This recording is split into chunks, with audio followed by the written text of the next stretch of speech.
Right. So as I always start, before we even jump into the game, we have to be thinking about the matchup, right? Who are we facing? Who are we?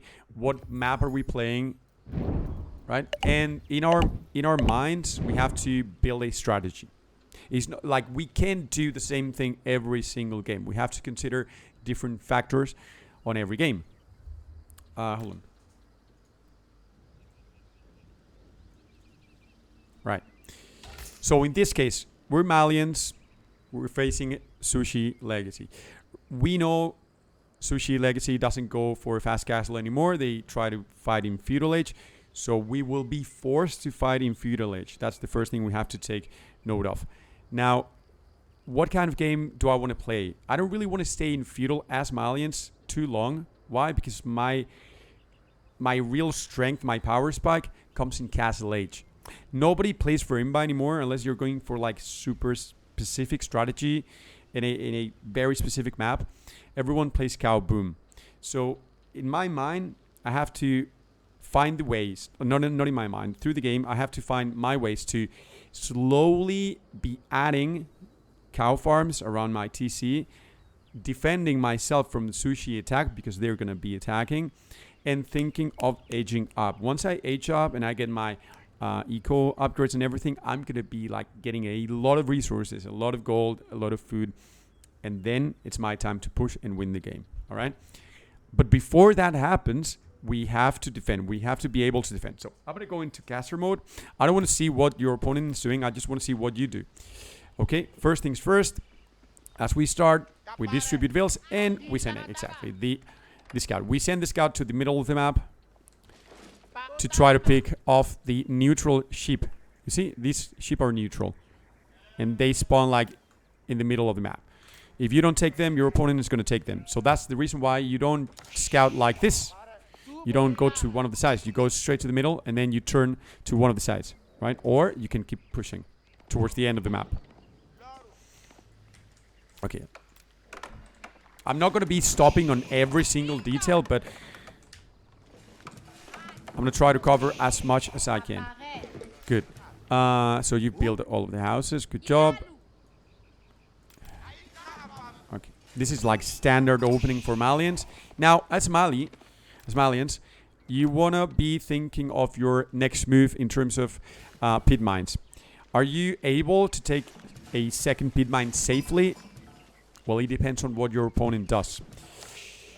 If my opponent is going for stone, that means that he's chasing his second TC. He's going for that booming approach. Then yes, I can actually go out and take that second pit mine straight away because I'm gonna have no aggression whatsoever in the common in the common stages. Now, if my opponent is not going for stone, he's actually adding production buildings or going straight for the dynasty and then production buildings, then I might be in trouble if I try to go for that second pit mine. Okay? So when do I have to take that decision of going or not going for that second pit mine? Whenever I scout my opponent and see what he's doing. Okay? Drop a ship, that's good. Okay, alright. If you're gonna go, the only reason I would suggest you go up with the Saharan Trade Network is because you have like 2 gold mines right next to each other. And you really need to protect them because your third gold mine is like super far away. So if he denies one of them, he's gonna be denying 2, right? Because they're next to each other.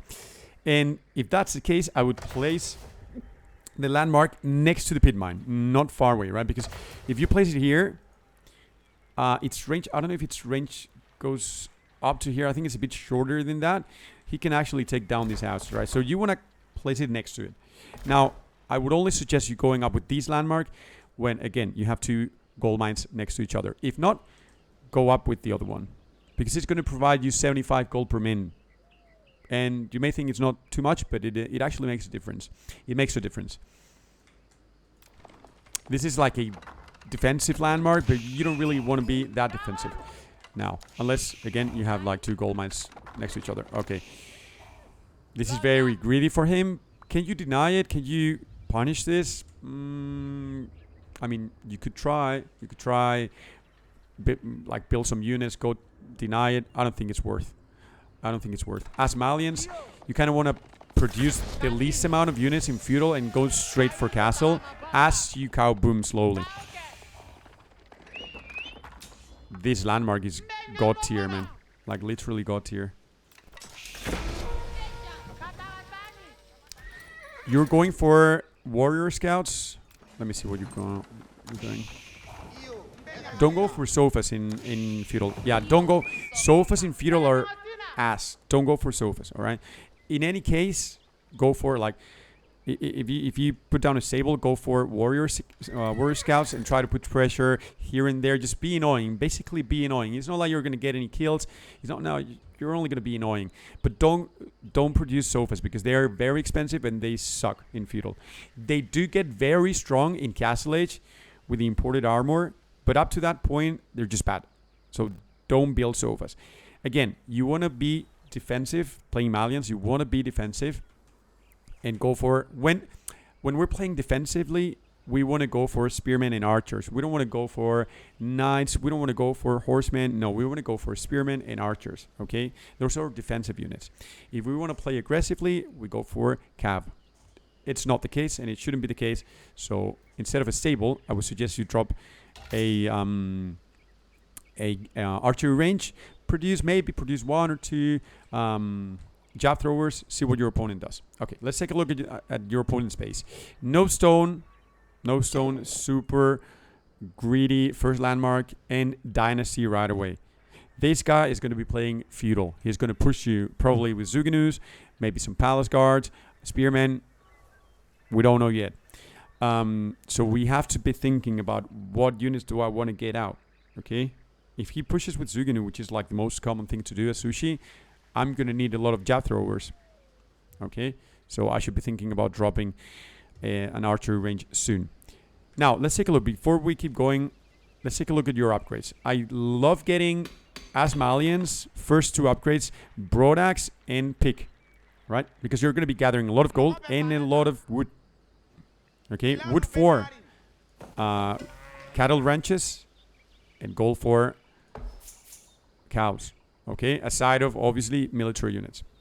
So those two first. Then you can either go for wheelbarrow or horticulture once you have like a few ranches built with a few like cows in them.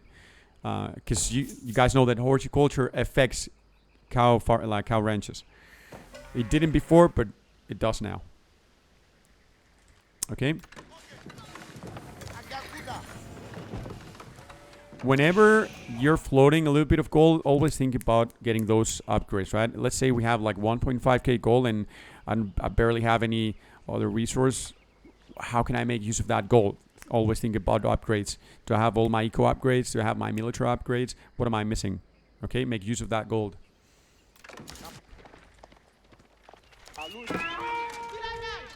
Okay. Also, if you are going to go out with warrior scouts, perhaps, because it is very unusual that Sushi goes out like produces horsemen. Okay, he's going for second TC. Produces horsemen. He will most likely be moving around with infantry. So a bunch of warrior scouts can be very annoying around this landmark, because for every unit that you place around this landmark, it will decrease 1% the amount of resources, 1% or 10%. I think it's 10%, the amount of resources that it generates passively. So if you went up with stable, you opened up with a stable, then you might want to be annoying with those warrior scouts. What you don't really want to be doing is like diving or raiding his economy, because look at that.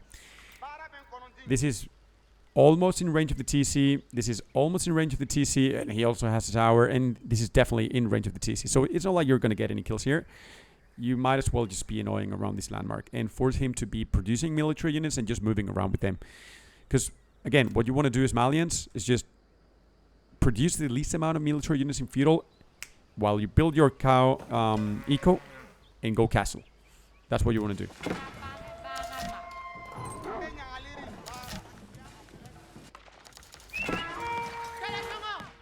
For now, you're fine. You saw that he's mining stone, so you got plenty of time.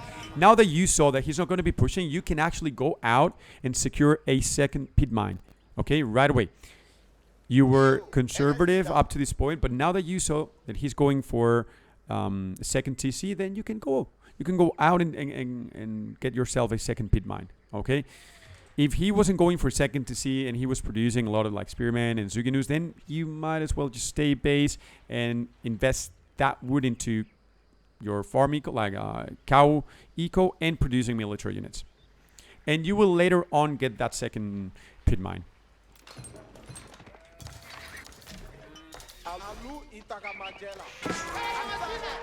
Okay. You saw it. A lot of spearmen. You have to instantly drop an archery range, okay? Because you're not going to be able to defend with Sofas nor Musafari warriors.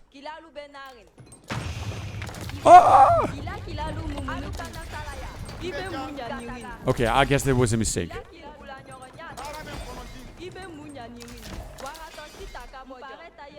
That's what you should have been doing before, right? Putting pressure on this landmark. Okay, securing the second pit mine. It is better than, I mean, you build a pit mine before the houses, right? Because pit mine is going to give you passive income, whereas houses is not. Okay.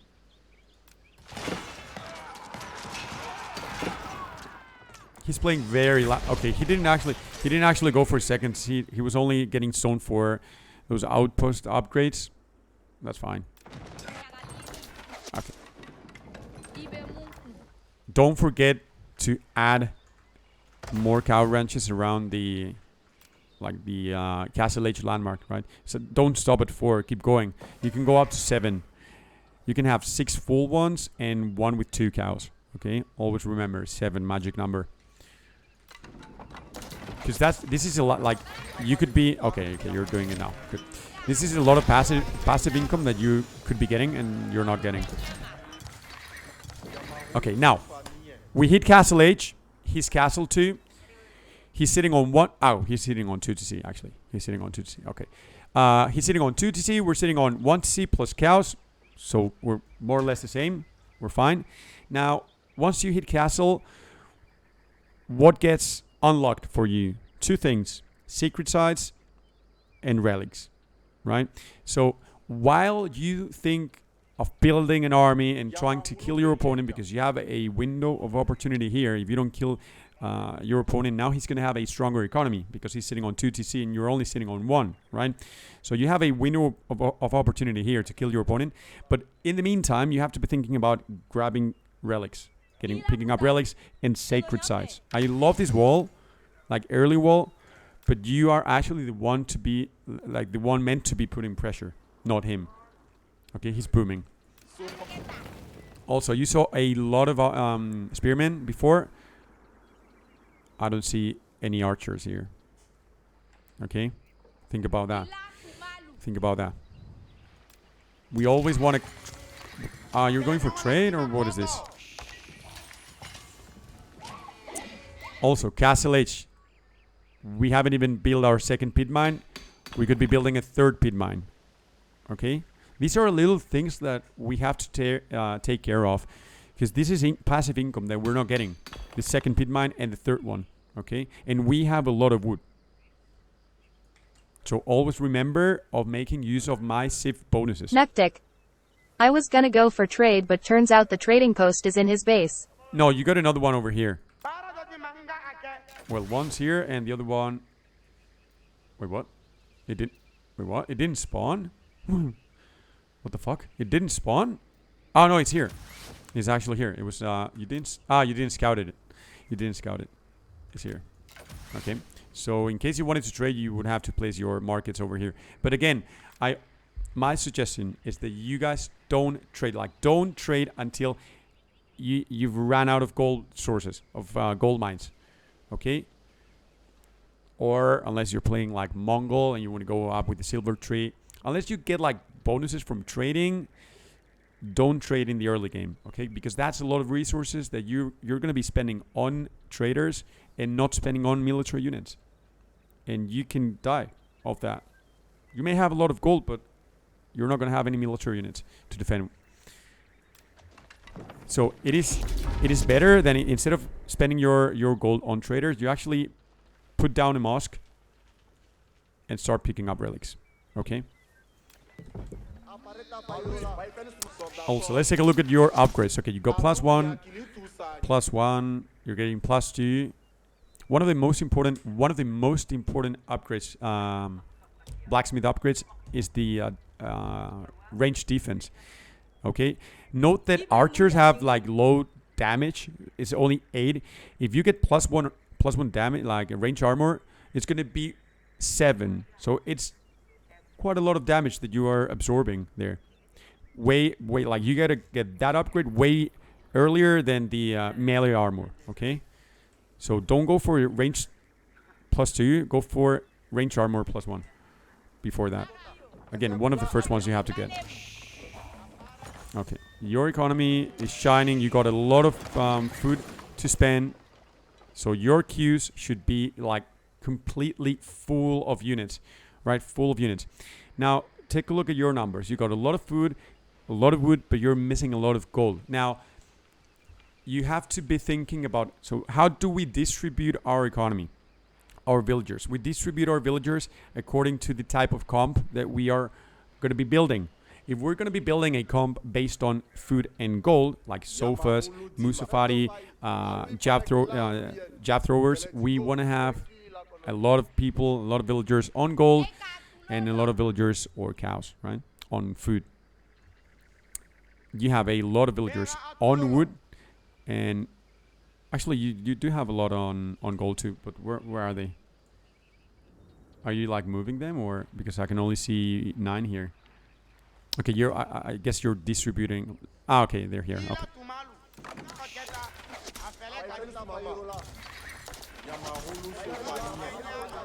If you want to play cav, like sofas or knights or horsemen, I would suggest you are active with those units. Otherwise, it's like you're feeding them, like they're costing resources, but they're not getting anything in return, right? You can play defensive with spearmen, with archers, jab throwers. But if you're playing cav, you have to be aggressive. You have to be looking for raids. You have to be looking for potential denials here and there, right? But keeping your horsemen, knights, sofas at base is a waste of time and resources for you, okay? So if we're playing cav, we gotta be active in the map. Now we're giving him a lot of time. We're giving him a lot of time. Always note that when playing against a 2 TC build order, we have some time to act. Like we have to attack. Otherwise, he's gonna have a stronger economy. We gotta do something. Okay, he's playing like super defensive. This applies to every game in which you're facing an opponent who plays like this, like, you know, dropping castles, towers, or even like stone walls in feudal, like those very annoying opponents. If that happens, you guys have to put pressure in a different way. How you do that? By picking up neutral resources, relics. Okay, if he's gonna be playing in his fucking base, okay, I'm gonna be taking advantage of that. I'm gonna be taking relics, and I'm gonna be taking sacred sites. Okay. Lolu161112. If you can't go to his base, why don't you go to his feudal landmark? Yeah, that's what I meant. Like, you have to be active with your cap. But let me keep going with the with this previous point. Welcome, weather. If you can kill your ally, sorry, if you can kill if you can kill your opponent because he's playing super defensively, you have to find other ways. And how do you find all the ways of pressure? By getting sacred sites, securing sacred sites, right? You're going to start a countdown timer, and he will be forced to get out of his base. Okay, that's the only way you can actually pressure someone who's playing like turtling so hard, like this guy is, with like upgraded outposts and everything. Sorry, I disrupted the flow there. I was enjoying the passion behind the tip giving. No worries, weather. No worries. Okay. So while we try to look for for raids, for ways of putting like raiding or causing economic damage, we pick up relics and we secure sacred sites. Also, I always tell this to the people I coach. If you're like standing here with your army, right? You're standing here with your army, and you want to take down that tower or that castle. It's not like you can pull a trebuchet from your base up to here and then attack the castle, right? You build ramps. Yes, you build ramps. But if you're here, I mean, you're planning your attack, just build some trebuchets, man. Trebuchets are safe, are very safe. And it's a way for you to put pressure without actually committing, right? If you put down a couple trebuchets over here, you're going to put pressure over that tower. You're going to put pressure over that castle. Ultimately, you're forcing your opponent to come out of his base and fight. If you build rams, you're going to be you're forcing yourself to get under that castle. Why? Because if you only send those rams, he's just going to come with his spearmen or men-at-arms or whatever he has and take them down. So if you're planning to pressure like that, put that slow pressure onto your opponent, I would suggest you go with trebuchets instead of rams. He went Imperial. He cannot have too much. Like, he can have too much. And that's exactly what he has. Like, just a bunch of spearmen. 12 Shaolin monks. Right. But you're going to micro here correctly, okay? Now, there are two things that you have to consider. First thing, there are a lot of spearmen, so you got to be very careful with those sofas, okay? First thing. Second thing, there are two Nest of Beasts in the back. You got to be very careful. Like, your jav throwers have to care a lot about those two. So how is the best way of playing this? I wouldn't really commit to this attack. There's a high chance that you lose the game here if you don't micro perfectly. But if you're going to commit to this attack, you got to play these like super, super careful. Like, you have to split your sofas into two groups and try to snipe those two Nest of Beasts. Otherwise, you have no anti-siege behind. So your jav throwers and archers are not going to be safe. Okay? I wouldn't commit to this attack. I wouldn't commit. How do I micro this? I get my sofas on one control group. Oh, I can do it here. My sofas on control group 1. My jav throwers on control group 2. Siege units control group 3. Right? And I play with those numbers, those groups. Okay, I don't take all my army in one control group. Okay, this guy's not stupid. Of course, he's protecting his Nest of Beasts.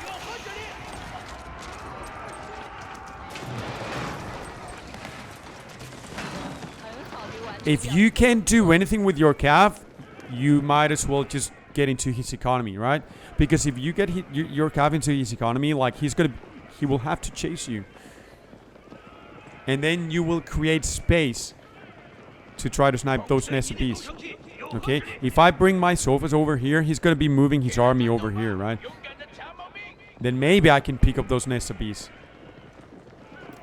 Again, I wouldn't really commit to this attack, but if I had to, that's how I would do it. That's just not the way. It's not the way.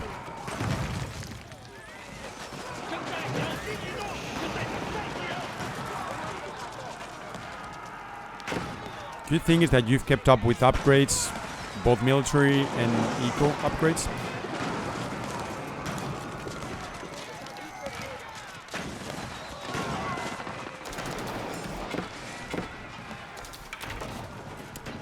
So, what goes after this? Well, you're still Castle Age. He is Imperial Age. You both traded your armies. I think he did it more efficiently than you, but you guys are more or less the same now, on the same point now. So your options here are, if I can kill my opponent, like, we have no army now, none of us. If I can keep producing units and kill my opponent, because he shouldn't have too many resources because he just aged up, right? If I can kill him, I will keep producing units. But if I don't think I can kill him, I will just take a step back and go Imperial myself, right? Because none of us has any army left. So it's not like he can kill me, right? So take a step back, go Imperial myself. Again, good thing that you've kept up with economic upgrades. That's very good from you.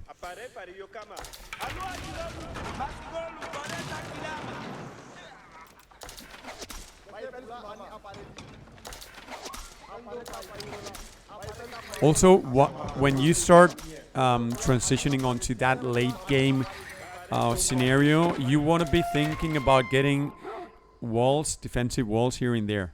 Why? Because at one point this guy or you will start making, like, producing horsemen, which is a very cheap unit. You produce it very quickly, and he's going to start raiding you, and that's going to start that's going to be very annoying. So thinking about defensive walls, it's not early, it's minute 25, but you should be thinking about them, right?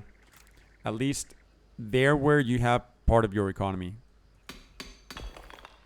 Okay, or over here maybe, right? I saw you were adding farms. Maybe just get a, like, wall over here.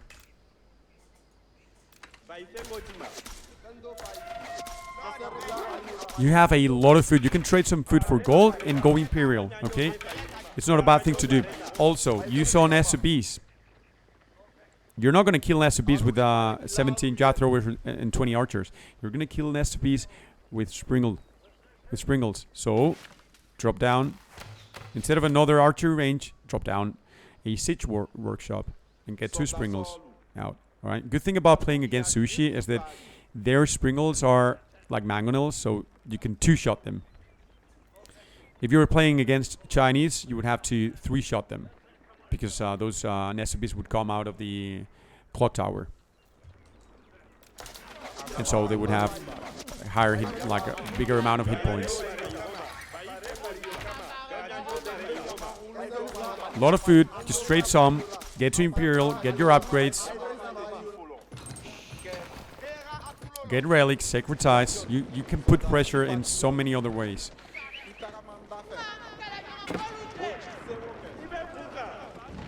Also, you saw a lot of sables. You should be thinking about getting barracks yourself.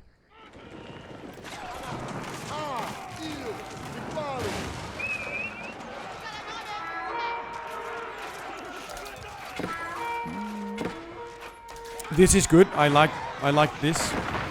You're forcing him to multitask, but it might be a bit too late now. Minute 28. Well, he should be like sitting on 110 bills, but I guess this is gold league, or what league is this? Gold? Platinum? I mean, well, actually, no, you killed 22 villagers. That's good. Oh, so he actually kept up with build production. That's good. Okay, you can go Imperial now. Boom. Are we going Imp? Are we going Imp or not? No, we're not. Why not? Why are you so scared of going Imp?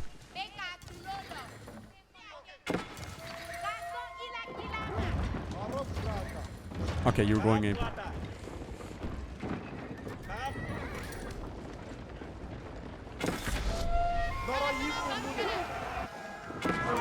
Oof. These units are very, very powerful, and now you have nothing to stop them.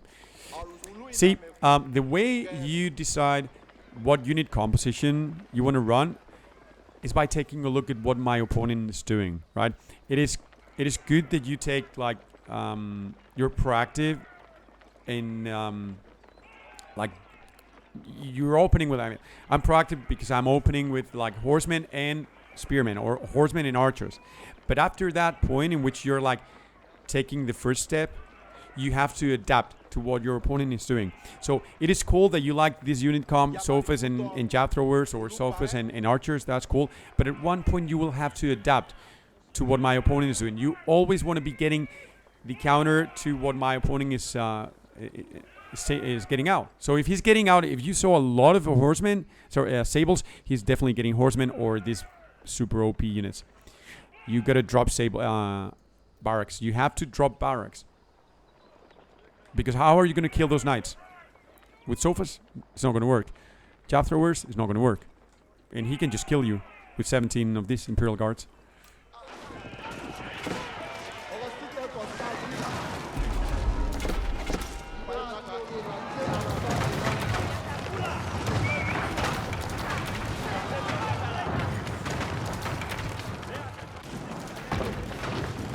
This is a good attack, but I feel you're gonna lose more than he is. Oh, he actually turned around.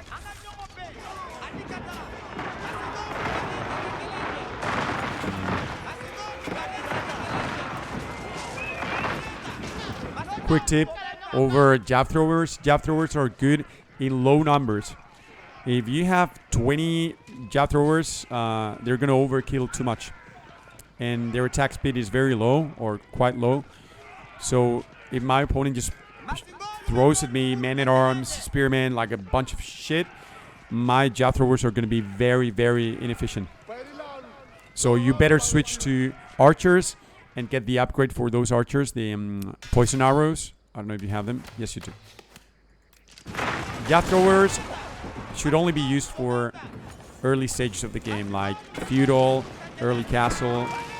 I mean, you can still get jab throwers later on, but the moment you get like 20, 30 jab throwers, you either split them into 2 groups or you're going to be overkilling.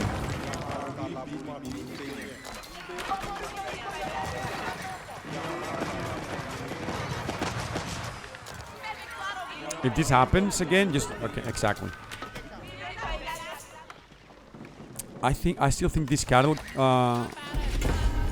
still provides passive income because they're inside the area of influence.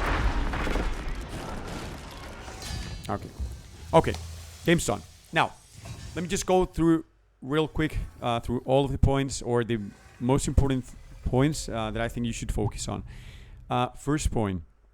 When playing Malians, first point, we want to be working on that eco setup through cattle ranches. Okay, so that's what we're looking forward to do. Okay, we have to take a look at what my opponent is doing and see if I can get away without any units or I have to produce units.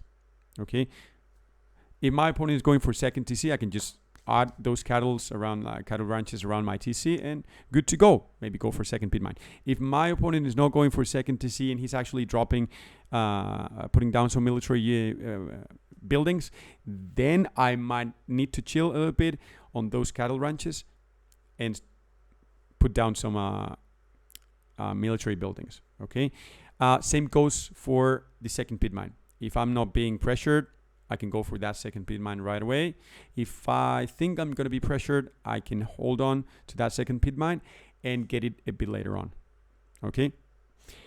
Second thing, as Malians, you want to hit your power spike in Castle Age. You don't really want to be fighting in feudal. You have to sometimes, you're forced to do.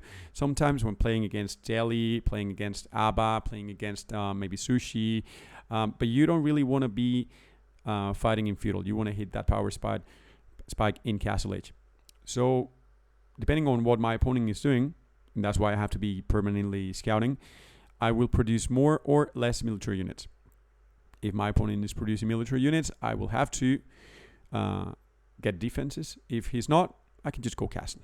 Okay. Now, when hitting castle, if I'm going with a comp like cav and archer comp or cav and jab throwers, if I'm getting cav units out, I need to be active with those units. So I have to be raiding, I have to be putting pressure here and there. In the meantime, since I'm castle, I will pick up relics, I will secure sacred sites, and I will build my archer ball or archer / jab thrower or whatever I'm building behind, right? Infantry wise. Next thing, if I want to put pressure, because my opponent is playing very defensively, and I want to put pressure through siege, I want to go for trebuchets, springles, maybe drop a tower in front of his base to provide me with vision and start sieging, right? I don't want to build rams and just all in there, like just getting all of my units under the TC or under the castle in this case, right? Because I'm going to trade very inefficiently. He's going to trade way more efficiently than me. And that's not what you want to look for, okay? So I get myself a couple trebuchets, a tower, and 2 or 3 springles, and I should be good to go, right? To start putting pressure. Next point, it is good that I open up with a unit comp that I feel confident with, I feel comfortable with, knights and archers, spearman archer, but I have to adapt as the game goes on. If my opponent is going for mass men at arms, I might need to get crossbowmen out, right? I can kind of counter that with knights, but it's not like I can get 1,000 knights. So I got to think about what counters those men at arms, and the answer is crossbowmen. If my opponent is going for mass cav units, can I really counter them with archers and jab throwers? Not really. I should be start getting a few barracks, right, and start producing some spearmen, because otherwise he's just gonna roll me over. Like he's just gonna come and destroy me, right? Because I don't have anything to stop those cav units. And what else? I think you kept up with the economic upgrades pretty well, and blacksmith upgrades pretty well. So nothing to say there. Just make sure you pick up those relics, which are very useful for a Malian player. Very, very useful. And don't forget to put down those pit mines too. Okay, if you're not getting pressured, just go for the pit mine, man. It's a lot of passive income. Okay, so even before you get the houses around the gold mine, drop that pit mine. And I think that's about it. I don't think you played a bad match. Sushi is fucking broken. So I think you did well. You try to be proactive. You try to put pressure. It's just you didn't do it in the right way, but I think you played a good game.